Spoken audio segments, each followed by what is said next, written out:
nauseabundo, miro con dolor profundo a nuestra generación, la tristeza y compasión, ver cómo la humanidad se va a la eternidad, sin Cristo y sin salvación, se va a la eternidad, sin Cristo y sin salvación.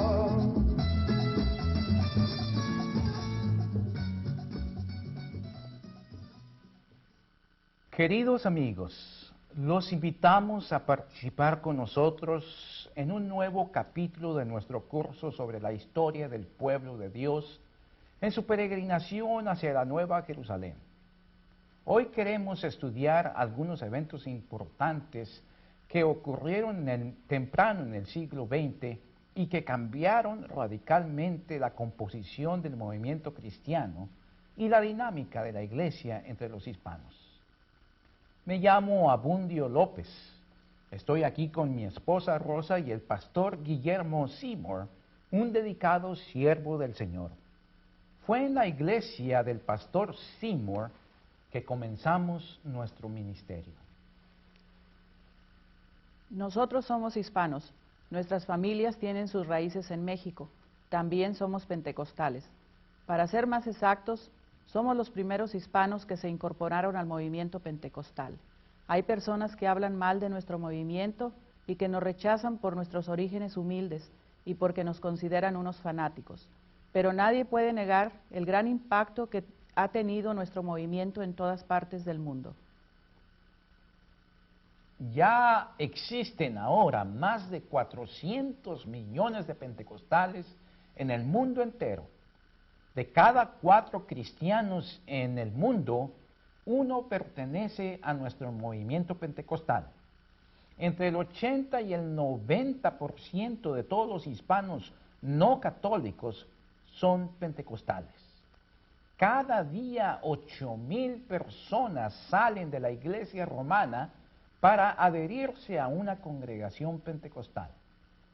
En América Latina, hoy existen más pentecostales que participan en los cultos dominicales más que el número total de católicos que asisten a misa.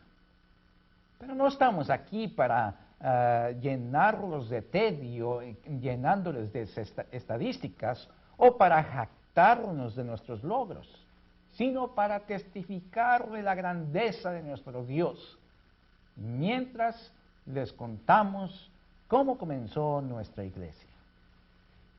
Después queremos invitarlos a reflexionar sobre lo que Dios quiere enseñarnos acerca de la misión de su iglesia en el siglo XXI. Creo que hay muchas lecciones que podemos aprender a través del estudio de la historia.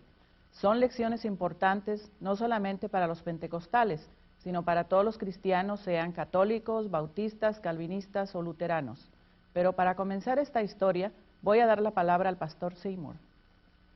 Gracias, Rosa. Permítame presentarme. Seguramente antes de hoy nunca han oído acerca de mí, pues no soy de familia importante o famosa, según los criterios de este mundo. Me llamo Guillermo José Seymour, hijo de esclavos. Nací en el año 1870 en el estado de Luisiana, en medio de gran pobreza. Nunca tuve la oportunidad de asistir a la escuela. Soy autodidacta, es decir, aprendí por mí mismo a leer y a escribir. Yo sé lo que es pasar hambre, necesidad y aguantar sufrimientos. Desde joven perdí un ojo y mi cara quedó un tanto sombría, un poco sombrío, cosa que me causó una gran pena, pues muchas personas murmuraban a mis espaldas diciendo: ese negro feo sí que tiene aspecto satánico. Mentira, nunca fue un agente diabólico como han dicho algunos. Con frecuencia personas con opiniones racistas se expresan en esa forma porque no conocen el amor de nuestro Señor Jesucristo, ni tienen el Espíritu Santo en sus corazones. Yo creo firmemente que Dios ha iniciado el movimiento pentecostal con el fin de llamar al mundo a arrepentirse de su racismo y a formar parte de una gran familia de fe, donde todos están unidos por un mismo espíritu. Lo que ha pasado en nuestras vidas nos ha convencido de que Jesús quiere usar el movimiento pentecostal para enseñar a los cristianos de todas las iglesias que es su voluntad derribar todas las barreras raciales y sociales que ha utilizado Satanás para separar sus seguidores. Fue precisamente un mensaje de igualdad racial que tanto me conmovió cuando, siendo aún joven, me mudé a la ciudad de Cincinnati y comencé a asistir a una congregación que pertenecía al movimiento de santidad. Las iglesias de santidad enseñan que hay dos grandes obras de Dios en la vida de los cristianos. La primera obra es la obra de justificación por la fe. Esta obra se realiza cuando creemos en Jesús como nuestro Salvador. La segunda gran obra es la santificación. Esta sucede cuando, después de muchos ayunos, oraciones y vigilias, Dios actúa instantáneamente para destruir en nosotros todos los deseos pecaminosos y todo vestigio del pecado original. Yo buscaba esa santidad para mi vida, pero lo que me enseñaron en la iglesia era algo nuevo para mí. Se enseñaba que en el fin del mundo se estaba acercando y que los verdaderos creyentes deberían salir de sus iglesias racistas para formar parte de una iglesia purificada, una iglesia sin barreras raciales, en igualdad, que se manifestaran todos los dones del Espíritu Santo, como en los días de los apóstoles. Este mensaje me impactó, pues había sufrido mucho por la discriminación racial, no solamente en las calles, sino también en algunas iglesias. Lamentablemente, en los tiempos en que vivíamos, había mucho prejuicio y racismo entre personas que se consideraban a sí mismas cristianas. Existía y existe aún una organización racista llamada Ku Klux Klan, cuyo propósito era exaltar la supremacía de la raza blanca. Tanto negros como hispanos sufrimos muchas barbaridades a manos de esa organización. En mi búsqueda de la verdadera santidad, mis peregrinaciones me llevaron a la ciudad de Houston en el año 1905. Allí, en un culto de oración, escuché a una hermana de color de nombre Lucy Farrow orar en una lengua desconocida. ¿Dónde aprendiste a orar así?, le pregunté. Ella me dijo que había trabajado como sirvienta en la casa de un predicador blanco llamado Carlos Fox. Parham, quien tenía un pequeño instituto bíblico en el cual los estudiantes buscaban la santidad y la bendición especial del Espíritu Santo, como en la iglesia apostólica. Fue allí donde Lucy aprendió a orar así. De Lucy supe que el primer estudiante de Barham que había hablado en otra lengua era una mujer llamada Agnes Osmer. En una vigilia celebrada en vísperas del Año Nuevo de 1900, Agnes se puso a hablar en chino. Toda esta información despertaba dentro de mí la sed de experimentar el poder del Espíritu Santo en mi propia vida. Entonces, ¿fuiste a inscribirte a la escuela bíblica del pastor Parham? Ese era mi propósito, pero el reverendo Parham simpatizaba mucho de las ideas del Ku Klux Klan. Me di cuenta que yo no podía sentarme en la misma aula con sus estudiantes blancos. Creo que mezclar las razas no era la voluntad de Dios según ellos. Sin embargo, me permitió sentarme afuera del aula para escuchar las clases y conferencias por la ventana. Por 5 semanas escuché las lecciones. Antes de la finalización del semestre, recibí una invitación para viajar a Los Ángeles para ayudar a una hermana de nombre Julia Hutchin, que había alquilado un local en la avenida Santa Fe para conducir avivamientos.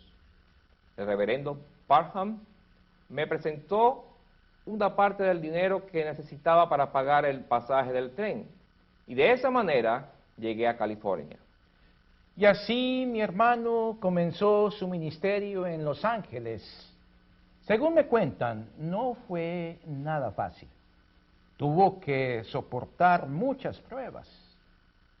Me dicen que la hermana Julia, quien lo había invitado, no estaba de acuerdo con la doctrina que predicaba en su iglesia.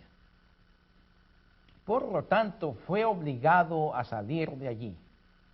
Fue así que usted comenzó a celebrar las reuniones en los hogares humildes de algunos hermanos de color. Pero fue en una de esas casas humildes que en el 9 de abril de 1906 que cayó el fuego del Espíritu Santo sobre los hermanos allí reunidos. Todos comenzaron a hablar en otras lenguas, así como se lee en el capítulo 2 del libro de los Hechos de los Apóstoles. Hombres y mujeres comenzaron a profetizar y muchos cayeron al suelo, en trance, durmiendo en el Espíritu. Otros comenzaron a saltar y a danzar bajo el impulso del Espíritu Santo. Fue una experiencia electrizante. Se podía sentir la presencia del Espíritu Santo en el recinto. Muchos enfermos fueron sanados. Las noticias de lo que había acontecido se extendieron por toda la ciudad de Los Ángeles. Para acomodar a todas las personas que nos visitaban, se nos hizo necesario alquilar un edificio en la calle de Azusa, que antes había sido un establo. Con la ayuda de los hermanos, el establo fue convertido en una iglesia y una caja de zapatos fue transformada en un púlpito. Misión de la Fe Apostólica abrió sus puertas al público el 14 de abril de 1906. Reporteros de todos los periódicos de Los Ángeles nos visitaron y escribieron lo que presenciaron. Muchos creyeron que una ola de fanatismo y locura había arrasado a los participantes. Se dieron cuenta que la mayoría de las personas que hablaban en lenguas y que profetizaban eran personas humildes, trabajadores, sirvientes, gente de color, sin muchos estudios. Muchos se reían y se burlaban de esa pobre gente. El Times de Los Ángeles proclamaba horrorizado que en la calle Azusa blancos y negros se mezclaban en una orgía de frenesí religioso. Otro periódico era de la opinión de que los sucesos constituían una amenaza para la ciudad. Decían que en cualquier momento íbamos a sacrificar a nuestros niños en holocaustos, así como hicieron los profetas de Baal en el Antiguo Testamento. No les gustó que el líder del movimiento fuera un pobre negro y que los blancos de la iglesia estuvieran llenos de pura gentuza. Pero las Escrituras dicen que Dios escogió lo necio del mundo para avergonzar a los sabios y lo débil del mundo para avergonzar a los fuertes, a fin de que nadie se jacte en su presencia. Mi esposo Abundio y yo oímos lo que había pasado. Fuimos a la calle Azusa a presenciar el avivamiento y a buscar la santificación y la anulación del pecado original en nuestras vidas. Allí presenciamos el poder del Espíritu Santo. Vimos a un hermano hispano patituerto cuyo pie torcido fue enderezado. Saltando y brincando por los pasillos de la iglesia, el hermano gritaba: «Aleluya, Cristo me sanó». Pero lo que más me impresionó es que allí estaban reunidos blancos, negros, hispanos y asiáticos, personas de diferentes razas y colores, y todos ellos se abrazaban como hermanos, cantando, alabando, orando en lenguas juntos. Las barreras de color cayeron bajo el viento recio del Espíritu de Dios. Nos decían que lo que estaba pasando era el cumplimiento de una profecía en el 2º capítulo del libro de Joel, donde el profeta dice: «Y hará descender sobre vosotros lluvia tardía y temprana». El pastor nos enseñó que la lluvia temprana fue el derramamiento del Espíritu Santo en el primer día de Pentecostés, cuando nació la Iglesia Apostólica. Se nos decía que el derramamiento del Espíritu Santo en la calle Azusa era el comienzo de la lluvia tardía al fin de la era de la Iglesia. Este derramamiento señalaba que la segunda venida de Cristo estaba cerca y por lo tanto necesitábamos los dones del Espíritu Santo para capacitarnos a proclamar el mensaje de salvación a todos los pueblos del mundo antes de la llegada del fin del mundo. El don de lenguas no es un fin en sí mismo, sino un estímulo para impulsarnos a llevar el Evangelio a todas las naciones. Muchas personas salieron de la calle Azusa para anunciar a otras partes del mundo y de los Estados Unidos las buenas nuevas de salvación, de que la venida de Jesucristo se acerca. Yo creía que Dios había dado poder a algunos de los hermanos para hablar en chino, a fin de que fueran a la China para anunciar el arrepentimiento y la salvación en ese país asiático. Yo sentí la necesidad de compartir la palabra con otros hispanos. Con mi esposo comenzamos a proclamar las buenas nuevas por la calle, predicando a la gente en las plazas de Los Ángeles. Imagínense lo que esto significaba para mí. Por el machismo que tantas veces trastorna nuestra cultura, nosotras las mujeres hispanas hemos sido marginadas y reprimidas socialmente. Con frecuencia sufrimos abuso verbal, maltrato y hasta golpes por ser del sexo débil. En tales circunstancias tendemos a creer que Dios no se preocupa por nosotras. Desde niña, mi madre me decía que hasta Dios daba preferencia a los hombres. Sin embargo, el hecho de que Jesús haya derramado sobre esta humilde mexicana su Santo Espíritu y de que me haya dado la misma bendición que ha dado a los hombres, me ha convencido de que Dios no hace acepción de personas. Si Dios te ha dado el don de hablar en lenguas, es porque Él quiso darte un ministerio. Él te llamó para proclamar su palabra. Si Dios no te hubiera escogido para ser una misionera, no te hubiera regalado el don de hablar en lenguas ni el don de la profecía.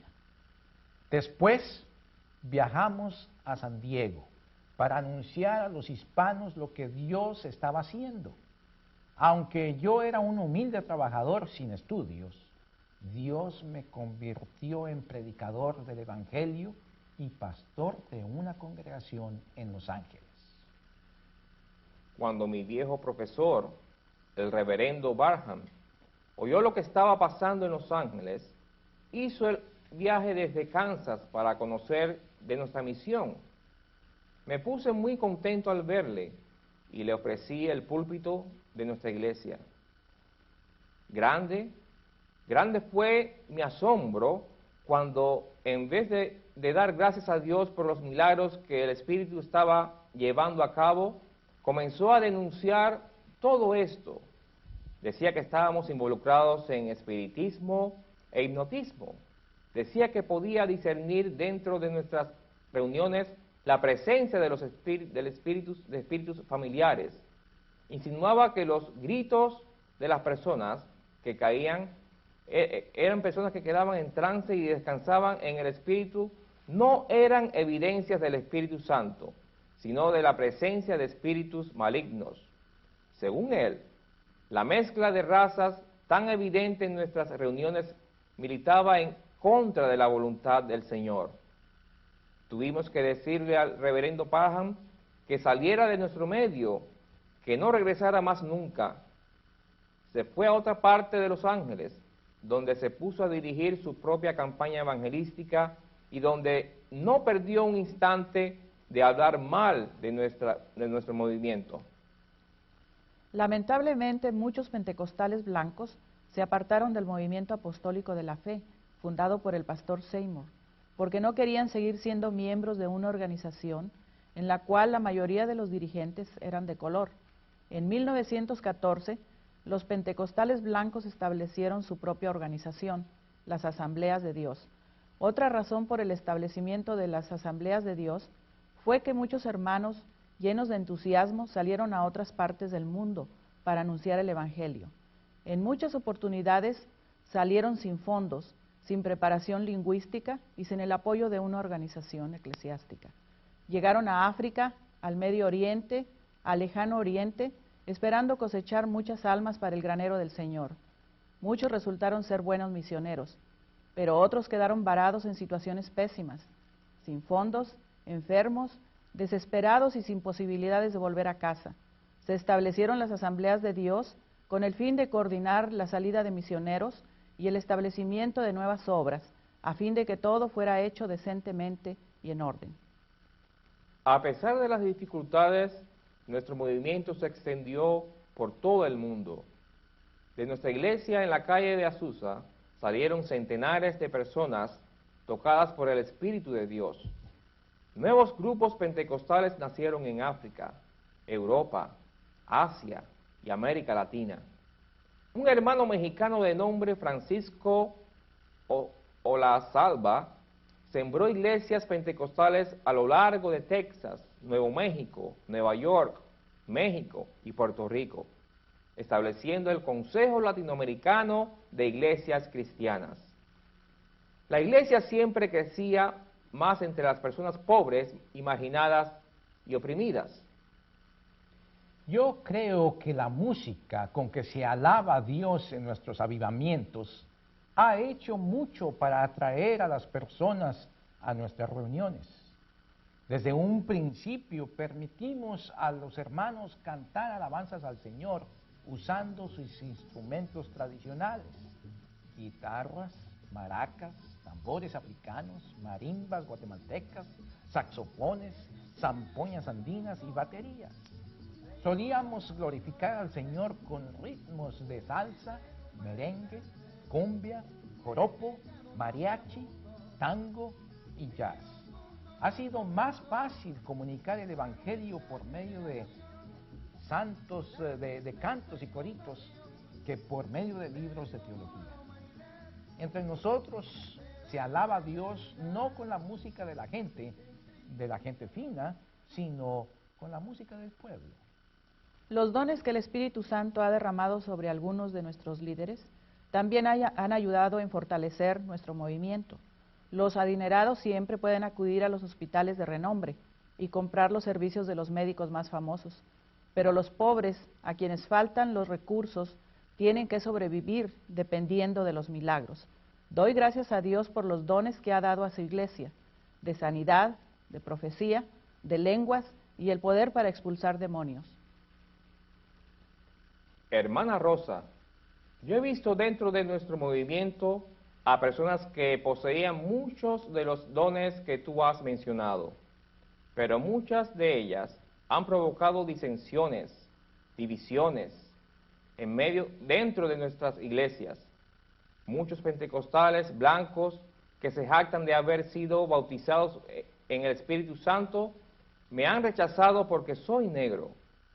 ¿Cómo puede un racista estar lleno del Espíritu Santo? Yo creía que el fuego del Espíritu Santo había caído sobre negros, hispanos, blancos y asiáticos en nuestra iglesia en la calle de Azusa, porque Dios quería unirnos a todos en una sola hermandad de amor. Creía que Dios quería llamar a los pobres y marginados y no solamente a los blancos de clase media a participar en el cumplimiento de la Gran Comisión. Creía que se podía discernir la operación del Espíritu Santo tanto por la presencia de los dones carismáticos, pero después de mucha reflexión he llegado a la conclusión de que es a base de los frutos del Espíritu y no de los dones que llegamos a conocer dónde está presente el fuego del Espíritu Santo.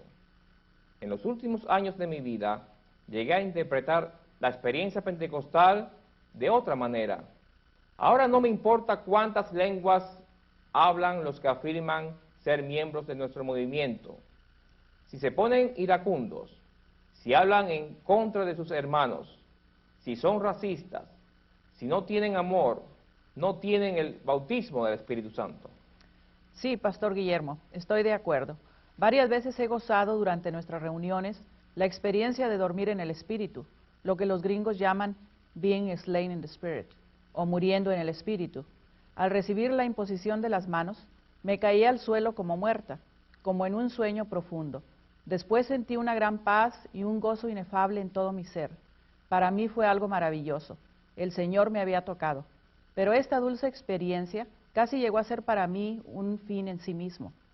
Ahora me doy cuenta que morir en el Espíritu es un símbolo por medio del cual el Señor nos llama a morir a las vanidades, los valores y los engaños del mundo. Tener la experiencia sin morir al orgullo, el amor al dinero, el deseo de vengarse, puede conducirnos a la hipocresía y al orgullo espiritual. Creo que el Señor nos ha bendecido a nosotros, los pentecostales, porque hemos dado prioridad a dos cosas: al cumplimiento de la gran comisión de nuestro Señor y al ministerio que enfatiza el servicio a los pobres. Una vez que nos olvidamos de los pobres y de la misión mundial de nuestro Señor, perdemos las bendiciones que Dios nos ha dado en su gracia. Dios ha levantado a nuestro movimiento para llamar a los cristianos de todas las denominaciones, para predicar el Evangelio a todos los pueblos y a no olvidar a los pobres. ¿No crees tú que es así? Efectivamente, pero he notado con alarma y con gran tristeza que muchos hermanos que se identifican con nuestro movimiento se están olvidando de los pobres. En vez de identificarse con los pobres de la tierra, se visten como artistas de la farándula, jactándose de su prosperidad material. Lo que es peor, unos cuantos pentecostales acomodados predican un evangelio de prosperidad para justificar un estilo de vida que es una negación de Cristo y su pobreza. En vez de trabajar para efectuar cambios sociales en favor de la clase marginada, se identifican con las clases altas, que siempre han buscado defender sistemas económicos y políticos injustos y anticristianos. Temo mucho, hermanos, que se está olvidando cómo el movimiento comenzó, en un establo alquilado de este pobre negro feo. Mis hermanos, luteranos, bautistas y católicos, en vez de criticar tanto nuestro movimiento, oren por nosotros, a fin de que no olvidemos la razón por la cual el Señor nos ha llamado.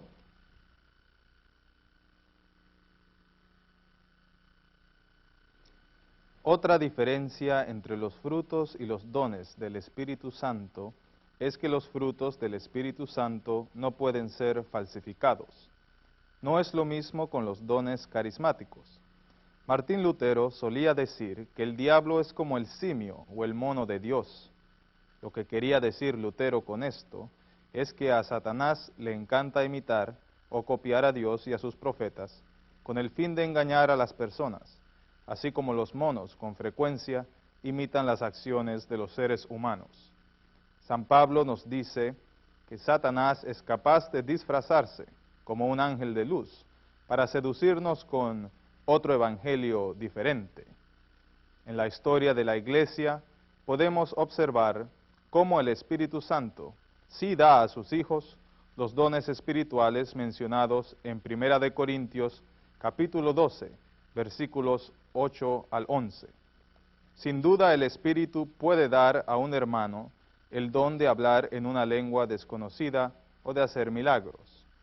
Pero no todos los milagros o todas las lenguas provienen del Espíritu Santo.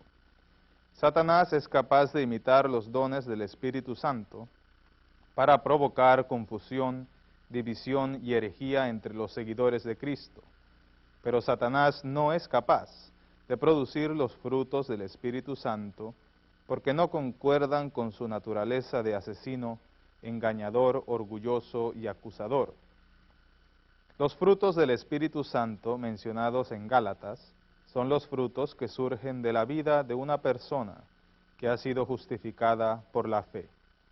Por medio del bautismo, la Santa Cena y la proclamación del Evangelio, Jesús nos otorga no solamente el perdón de los pecados, sino también el Espíritu Santo. Todo aquel que ha creído en Jesucristo como su Salvador, tiene el bautismo del Espíritu Santo, pues es imposible creer en Jesús sin el Espíritu Santo. La fe no es el producto de nuestra religiosidad, sino un milagro que produce el Espíritu Santo en nuestros corazones. En este segmento queremos seguir hablando del movimiento pentecostal y de otros eventos claves en la historia de la Iglesia que ocurrieron en el siglo XX. Pero quiero comenzar dándoles mi propio testimonio. Me llamo Daniel Berg. Soy sueco de nacimiento. Vivía en la ciudad de Chicago cuando me enteré de lo sucedido en el avivamiento pentecostal en la calle Azusa. Aunque éramos simples laicos, sin preparación teológica, yo y mi amigo Gunnar Wingren, otro sueco que vivía en Chicago, nos sentimos llamados por el Espíritu Santo a viajar a Brasil para compartir las bendiciones que habíamos recibido con los habitantes de este gran país suramericano. Gracias, y me llamo Gunnar Wingren. En el año 1910 llegamos a la gran ciudad amazónica de Belém. Allí nos encontramos con los hermanos de una pequeña iglesia bautista y comenzamos a congregarnos con ellos. Ofrecimos nuestros servicios al pastor de la congregación, pues queríamos ayudarle en el ministerio de proclamar el Evangelio a los brasileños. Pero cuando comenzamos a hablar en lenguas durante los oficios de la congregación, el pastor nos acusó de herejía y fanaticismo. Nos dijo que los dones carismáticos como lenguas y sanidades habían terminado con la muerte de los primeros apóstoles. Así fuimos expulsados de la congregación a la cual queríamos servir. Al salir de la iglesia, la mitad de la congregación nos acompañó, pues ellos también querían recibir como nosotros, o lo que nosotros llamábamos el bautismo del Espíritu Santo. En Belém ayudamos a fundar la primera congregación pentecostal en Brasil. Y la congregación creció rápidamente. Sentimos la bendición de Dios en la obra que había comenzado. Preparamos líderes locales para que se encargaran del ministerio de la congregación. Estábamos convencidos de que todos los miembros de la congregación debían estar activos en el ministerio local, no solamente los pastores.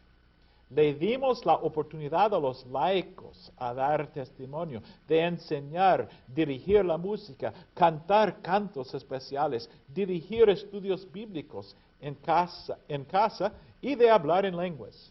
Sí. Nos dicen que una de las claves del crecimiento pentecostal en el mundo y entre los hispanos es el hecho de que hemos tenido más éxito que cualquier otro grupo religioso, es involucrar a los laicos en el ministerio local de la iglesia. En la mayoría de las denominaciones, los sacerdotes y pastores han acaparado todas las funciones del ministerio para sí mismos y han delegado a los laicos a calentar los bancos. Puede ser que una de las lecciones que Dios quiere enseñar a la Iglesia Universal a través del movimiento pentecostal es que todos los miembros del pueblo de Dios deben ser capacitados para usar sus dones para servir en la Iglesia en el mundo. No es necesario ser un miembro bien educado de la clase media para ser activo en el ministerio de la Iglesia. La mayoría de los primeros discípulos del Señor eran laicos como nosotros y no sacerdotes. Eran miembros de las clases populares, trabajadores, pescadores, hombres pobres como nosotros. Pero Dios sabe usar a las personas pobres y menospreciadas para levantar su reino. Después de entregar la obra en Belém a los líderes locales, comenzamos a levantar otras congregaciones en las grandes ciudades costeras de Brasil. En esos momentos estaba comenzando la industrialización de Brasil. Decenas de miles de campesinos pobres salían de las zonas rurales donde vivían oprimidos por los ricos terratenientes. Llegaban a las ciudades grandes buscando no solamente trabajo, sino una nueva vida. Perdidos en las grandes ciudades, anhelaban encontrar una comunidad en la cual podían ser apreciados y respetados como personas dignas. Muchos de los nuevos inmigrantes a las grandes ciudades encontraron en las comunidades pentecostales el refugio que buscaban. Un famoso sociólogo dio a su libro sobre los pentecostales el título de Refugio de las Masas. Otros sociólogos enfatizan que el surgimiento del movimiento pentecostal es parte de la reacción de las masas oprimidas del mundo en contra de la deshumanización y la anomía de la moderna sociedad capitalista.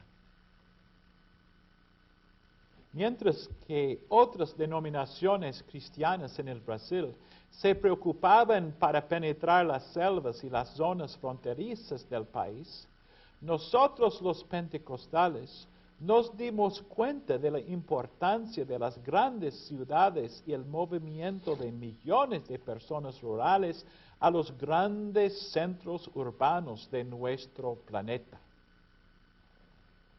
En el año 1900, cuando Agnes Ozman comenzó a hablar en lengua desconocida en el Instituto Bíblico de Charles Parham, 14% de los habitantes del mundo vivían en ciudades, mientras que 86% vivían en zonas rurales. En el año 2000, 51% de los habitantes del mundo vivirá en las grandes ciudades.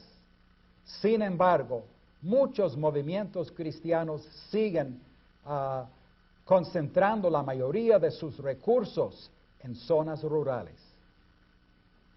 Es que muchos pastores y misioneros todavía tienen una mentalidad rural. Nosotros, los pentecostales, nacimos en la gran ciudad de Los Ángeles. Hemos tenido nuestros éxitos más grandes en las grandes ciudades del mundo.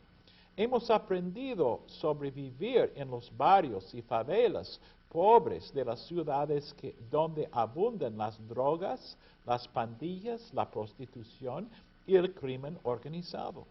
Queremos llamar a nuestros hermanos de otras agrupaciones cristianas a que no abandonen las ciudades y a que no se refugien en los suburbios. Sí, hay que trabajar en las ciudades, pero no hay que olvidar a la gente que se encuentra en las regiones más remotas, alejada de toda proclamación de la palabra de Dios. La meta de los cristianos debe ser una iglesia para cada pueblo y el evangelio para cada persona. Cristo quiere que hagamos discípulos de todas las naciones, y esto incluye a todos los pueblos, aún los más remotos y marginados. Lo que dice es verdad, amigo, pero ¿quién es usted? Quisiéramos conocerlo mejor. A lo mejor nunca han oído de mí. Me llamo Cameron Townsend. Como joven misionero, fui enviado a las zonas remotas de Guatemala para vender Biblias a los diferentes grupos de indígenas mayas que se encuentran en ese bello país centroamericano. Intenté comunicar las buenas nuevas con los mayas hablando español, pero todo era muy difícil y frustrante porque la mayoría no entendía bien el español. Algunos indígenas se burlaban de mí y me preguntaban por qué mi Dios, si era tan inteligente, no podía aprender a hablar con los mayas en su propio idioma. Su interrogante me cambió la vida, pues abandoné mi carrera de colportor y me dediqué a estudiar el idioma de los cachiquel. Sí, ahora recuerdo, he oído de usted. Por 13 años usted vivió entre los cachical, reduciendo las escrituras a su idioma. Después, usted llegó a ser el fundador de la organización más grande en el mundo que se dedica a traducir la Biblia a los miles de diferentes idiomas y dialectos de nuestro planeta. Con la ayuda de Dios fundamos tanto la Sociedad Wycliffe de Traductores de la Biblia como el Instituto Lingüístico de Verano. Para el año 1997, nuestros traductores lograron traducir la Biblia a más de 420 idiomas y hoy en día tenemos equipos trabajando para traducir las Escrituras a otros 965 idiomas. Entre nosotros, las sociedades bíblicas y grupos como Traductores Luteranos de la Biblia se han comenzado a traducir la Biblia en todos aquellos idiomas que son hablados por más de 100,000 personas. Nuestro movimiento pentecostal ha enfatizado mucho la glosalía, o sea, el don de lenguas. Puede ser que lo que el Espíritu Santo tenía en mente cuando cayó sobre los primeros creyentes en el día de Pentecostés era llamarlos y animarlos a hacer lo que están realizando las muchas organizaciones dedicadas a proclamar la palabra a las naciones en sus propios idiomas. Pero ¿cómo creerán en aquel de quien no han oído? ¿Y cómo oirán sin saber quién les predique? Ojalá que algunos de los hermanos que estudian en el Instituto Hispano sean animados a servir al Señor Jesús en el ministerio de traducir la palabra en otros idiomas. Esto sería hacer realidad el simbolismo del milagro del primer Pentecostés. Todavía hay mucho que hacer. Faltan nuevos testamentos en 2,000 de los 6,703 idiomas que se hablan en nuestro mundo. Gracias a Dios, aunque personas analfabetas en lugares remotos ahora tienen la posibilidad de oír la proclamación del Evangelio. Por medio de las transmisiones radiales por satélite, habrá transmisiones del Evangelio en todos los mega idiomas para el año 2000. De esta manera, 99.5% de la población mundial podrá escuchar la proclamación del Evangelio. Perdone mi ignorancia, pero ¿qué es un mega idioma? Es un idioma hablado por más de 1 millón de personas. Muchos creen que una vez que el Evangelio será proclamado en cada uno de los pueblos hasta ahora no evangelizados, tendrá lugar la segunda venida de nuestro Señor Jesucristo, como dice el Evangelio de San Mateo, y será predicado este Evangelio del reino en todo el mundo para testimonio a todas las naciones, y entonces vendrá el fin. Mateo 24:14. Muchos pentecostales están tan activos en la evangelización porque creen que de esta manera están apurando la llegada del reino de Dios. No sé si estoy de acuerdo con usted, hermano, en cuanto a nuestra capacidad de apurar la segunda venida de Cristo, pero sí creo en la necesidad de llamar a todos los cristianos a estar activos en la evangelización del mundo. Creo que una de las razones por las que Dios ha bendecido al movimiento pentecostal es porque los pentecostales le han dado la prioridad tan alta a la Gran Comisión. Gracias a Dios, el trabajo misionero ya no es una prerrogativa de las iglesias de Europa y Norteamérica. Ya la mitad de los más de 150,000 misioneros en el mundo son del así llamado tercer mundo. Ustedes, los pentecostales, han dado un buen ejemplo a las demás iglesias en cuanto a la importancia de las misiones. Si dejamos de dar prioridad a la Gran Comisión, Dios nos quitará sus dones y se los dará a otros grupos y otros movimientos. Ojalá que muchos hermanos y hermanas que estudian en el Instituto Hispano se capaciten para ser como segadores en la gran cosecha que el Señor está preparando entre las naciones. Cuán hermosas son los pies de los que anuncian la paz, de los que anuncian las buenas nuevas. Señor, vénganos tu reino.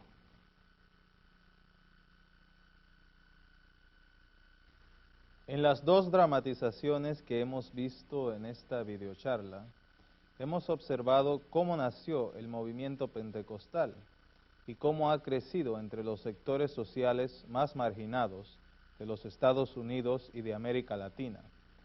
Esto me interesa mucho, no porque yo sea pentecostal, sino porque soy educador y sociólogo. Muchos hasta me acusan de ser marxista. Mi nombre es Paulo Freire.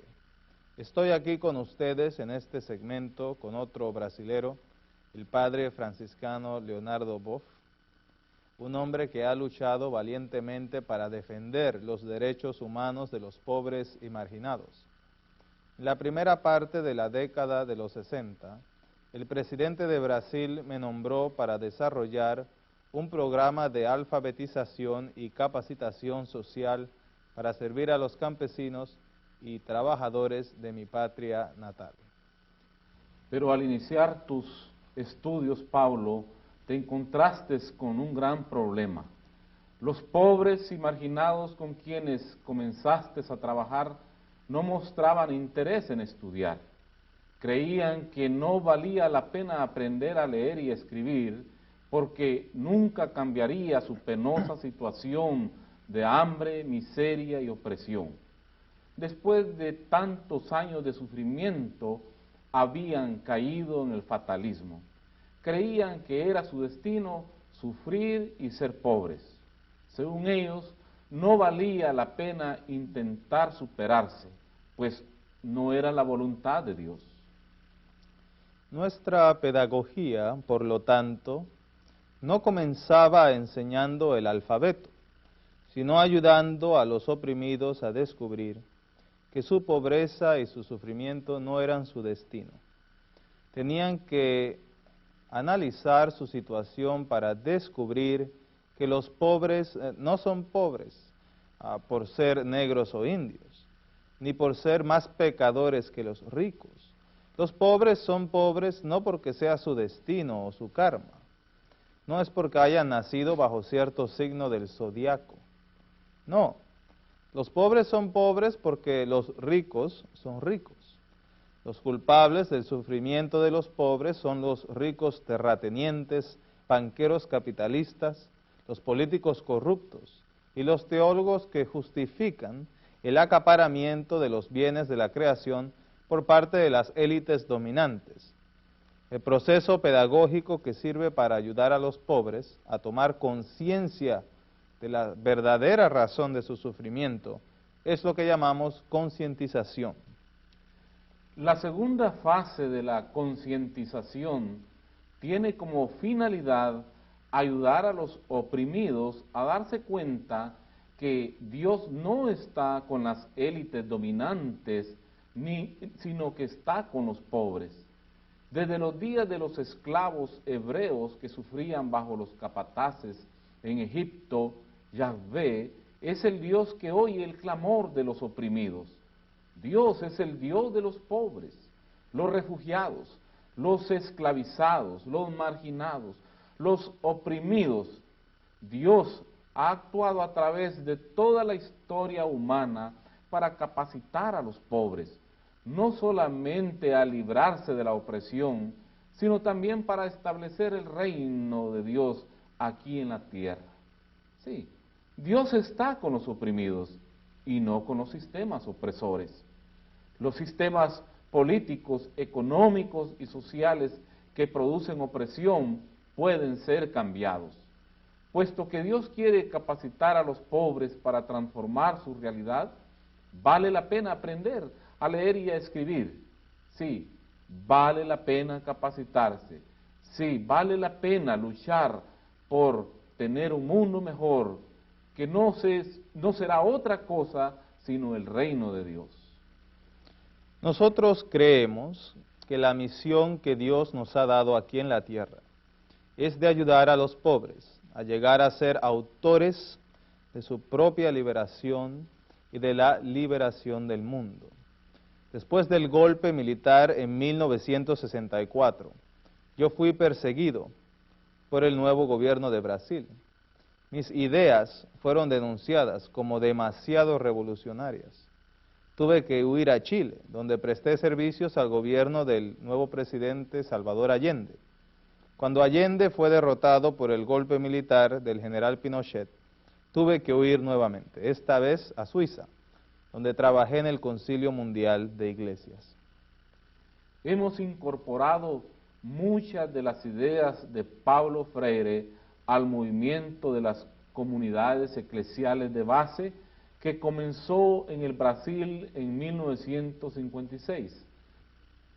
Las comunidades de base son grupos de cristianos que se reúnen tanto para estudiar la Biblia como la situación en la cual se encuentran en el mundo. A base de su lectura de la Biblia, desde la óptica de los casos concretos de sufrimiento y opresión en el mundo, los miembros de la comunidad no solamente oran, sino que toman acciones concretas para transformar su realidad. Yo he sostenido que las comunidades de base no son solamente pequeños grupos donde los pobres y marginados se reúnen para estudiar la palabra y celebrar los sacramentos, sino células del reino de Dios, donde se denuncian las injusticias, se toman acciones políticas concretas para transformar la sociedad. Las comunidades de base a lo largo de las Américas son los pobres y oprimidos los que gobiernan y determinan las prioridades del grupo. En las congregaciones tradicionales, las prioridades son establecidas por los obispos y cardenales que muchas veces están comprometidos con el gobierno, los ricos y el sistema opresor. Por medio de las comunidades de base, nosotros que apoyamos la así llamada teología de la liberación, estamos buscando lograr una renovación de la iglesia tradicional.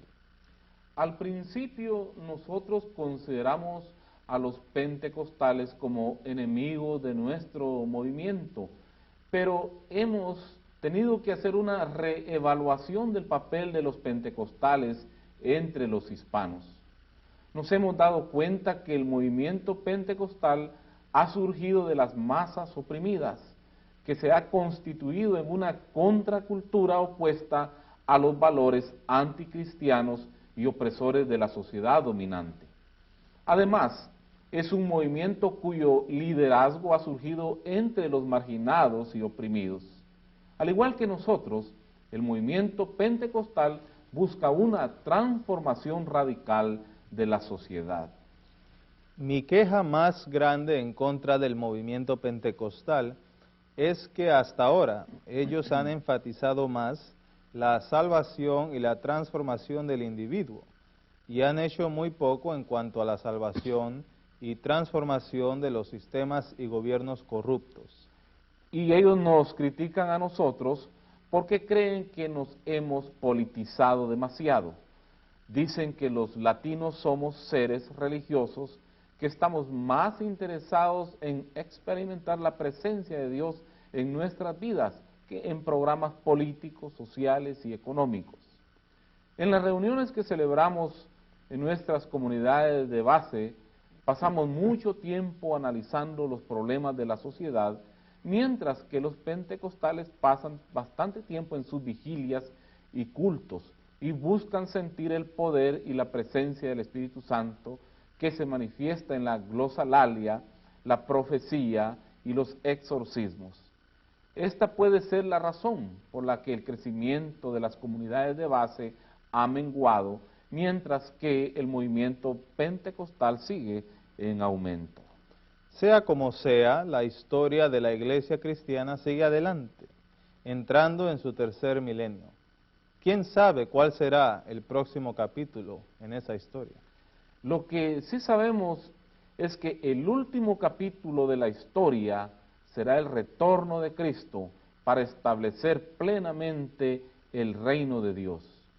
Creo que todos los cristianos, católicos, pentecostales, ortodoxos, evangélicos y luteranos seguirán orando, trabajando a fin de que se concrete el reino de Dios entre nosotros, en nuestras iglesias y en el mundo.